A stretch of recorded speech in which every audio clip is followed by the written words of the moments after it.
28 फरवरी 2026 सुबह का समय, तेहरान का आसमान अभी पूरी तरह जागा भी नहीं था। शहर सामान्य दिख रहा था और सड़कों पर हलचल शुरू हो रही थी, लेकिन राजधानी के एक अत्यंत सुरक्षित सरकारी कंपाउंड के अंदर कुछ ऐसा होने वाला था जो मध्य पूर्व एशिया के इतिहास में दर्ज हो जाता। यह वह जगह थी जहां आम लोगों का प्रवेश लगभग असंभव था और उसी परिसर के अंदर ईरान के सबसे शक्तिशाली लोग एक महत्वपूर्ण और एक बेहद गोपनीय बैठक के लिए इकट्ठा हुए थे।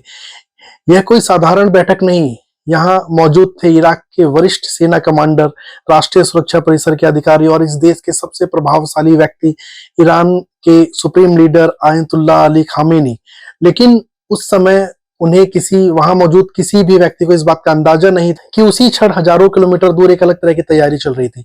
इजराइल के एक सैन्य एयरबेस पर कुछ लड़ाकू विमान चुपचाप रनवे की ओर बढ़ रहे थे। इन विमानों में लगे थे दुनिया के सबसे घातक हथियारों में से एक ऐसा हथियार जो आम मिसाइलों जैसा नहीं था। एक ऐसी मिसाइल जो सीधे लक्ष्य की ओर नहीं जाती, बल्कि पहले आसमान की ऊंचाइयों को उड़ती है, इतनी ऊंचाई तक कि वह पृथ्वी के वातावरण की सीमा के करीब पहुंच जाती है और फिर कुछ ही क्षणों में वह बहुत तेज गति से धरती की ओर वापस गिरती है।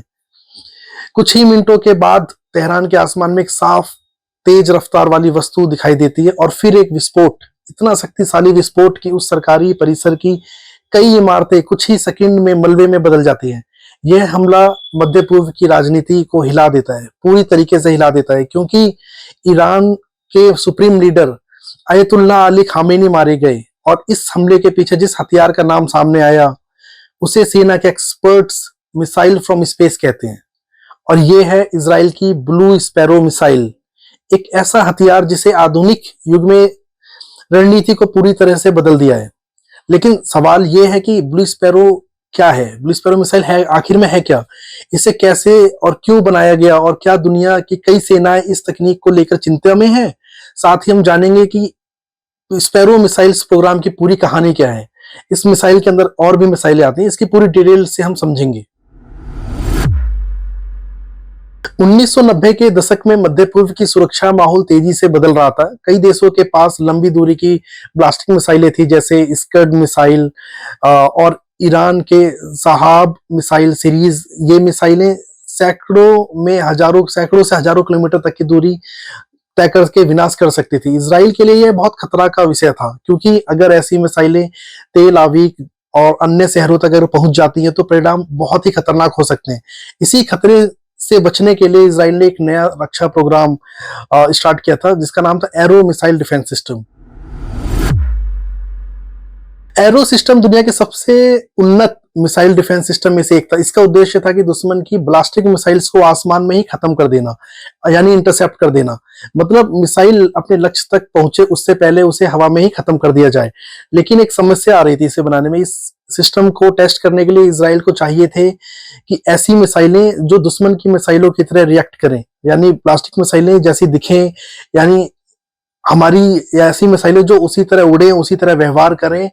और यहां से जन्म होता है कि स्पैरो मिसाइल प्रोग्राम का। स्पैरो मिसाइल प्रोग्राम असल में टारगेट मिसाइल के रूप में बनाई गई थी। इसका काम था एरो डिफेंस सिस्टम को वास्तविक परिस्थिति में टेस्ट करना, यानी कि हूबहू एक सिस्टम बनाया जाए जिसके तहत उसे चेक कर लिया जाए कि क्या हमारी मिसाइल डिफेंस सिस्टम पूरी तरीके से काम कर रहा है। लेकिन समय के साथ साथ ये तकनीक इतनी डेवलप हो गई कि इन मिसाइलों का उपयोग सीधे केवल प्रशिक्षण के लिए नहीं, बल्कि सीधा स्ट्राइक वेपन के रूप में किया जाना पॉसिबल हो पाया। स्पैरो मिसाइल में 3 मुख्य मिसाइलें आती हैं, जिसमें black sparrow, blue sparrow and silver sparrow. Her missile की एक अपनी अलग भूमिका है, अलग तरीके से व्यवहार है, इन्हें समझते हैं। इस श्रृंखला में पहली मिसाइल जिसे डिजाइन किया गया था सोवियत स्कड बी मिसाइल की नकल करने के लिए। यह आमतौर पर फाइटर एयरक्राफ्ट से लॉन्च होती है और फिर ब्लास्टिक आर्क बनाते हुए तेजी से नीचे गिरती है। इसका उद्देश्य था एरो सिस्टम को छोटी दूरी के ब्लास्टिक मिसाइल्स के खिलाफ टेस्ट करना। के बाद आता है ब्लू स्पैरो मिसाइल। इस श्रृंखला का सबसे प्रसिद्ध, सबसे पॉपुलर हथियार ब्लू स्पैरो मिसाइल। यह एक एयर लॉन्च ब्लास्टिक मिसाइल है, मतलब इसे जमीन से नहीं बल्कि फाइटर जेट से छोड़ा जाता है। इसकी लंबाई लगभग 6.5 मीटर, वजन 1.9 टन और रेंज लगभग 2000 किलोमीटर के आसपास की है। लेकिन इसकी असली ताकत इसके उड़ान पैटर्न में छिपी हुई है। ब्लू स्पैरो पहले बहुत ऊंचा उड़ता है मतलब मीन्स एक पृथ्वी के वातावरण के किनारे तक पहुंच जाता है, फिर वापस री एंट्री करता है। इसके री एंट्री करके अपने जो टारगेट होता है उस टारगेट पे जाता है। ब्लू स्पैरो को कई बार मिसाइल फ्रॉम स्पेस कहा जाता है। हालांकि तकनीकी रूप से यह पूरी तरीके से स्पेस वेपन नहीं है, लेकिन इसकी जो ट्रेजेक्ट्री है इसे पृथ्वी के वातावरण के ऊपरी हिस्से तक लेके जाती है और फिर वहां से वापस अपने टारगेट की तरफ वापस आता है, जिससे इसकी गति मैक्सिमम स्पीड तक पहुंच जाती है। और ये गति और इसका जो एंगल बनता है, जो एंगल क्रिएट होता है, ये बेसिकली इंटरसेप्टर्स के लिए काफी इंपॉर्टेंट हो जाता है कि ये इसे इंटरसेप्ट नहीं कर पाता, ये प्रॉपर तरीके से भेद नहीं पाता इस ब्लू स्पैरो मिसाइल को। वहीं बात करते हैं सिल्वर स्पैरो की। स्पैरो परिवार की तीसरी मिसाइल है सिल्वर स्पैरो मिसाइल। यह सबसे बड़ा और सबसे एडवांस वर्जन है। इसे डिजाइन किया गया था लंबी दूरी के बैलिस्टिक मिसाइल्स की नकल करने के लिए।